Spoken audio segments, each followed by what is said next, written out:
来看今年第28届的气候变迁会议哦，伫杜拜的举行，咱台湾有一寡团体去参加哦。逢甲大学碳资产管理甲认证中心，有去分享咱台湾减少碳排的成果。Good afternoon, everyone. I am Xue Yujing from Taiwan. 由逢甲大学副主任讲出，阮来自台湾。今年联合国举办第28届气候变迁纲要公约，简称 COP28，伫杜拜进行10外天的会议。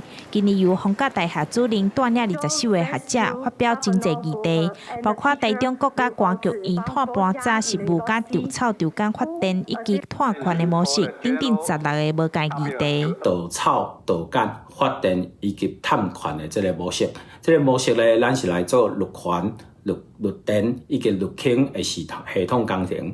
台湾伫国际上有真侪困境，会当徛伫联合国会议发表，会当讲是真无简单。今年台湾代表团有真侪突破，毋那是第一摆伫南区主会做官方发表，今年嘛有10几间台湾企业正式登场，阁有伫 COP 官网顶悬显示出台湾的字，向世界宣告 COP28台湾嘛有正式参与。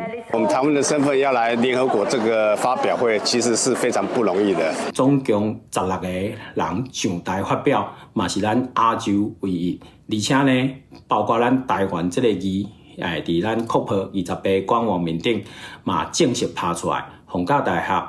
超吉集团以及咱的鸿海集团。除了台湾的代表团，高雄市政府今年由环保局局长领队前进会场观察上新气候资讯，也针对智慧净零解决方案、气候等等议题进行分享，希望台湾成做国际上的成员，嘛会当甲国际做伙对抗气候变迁。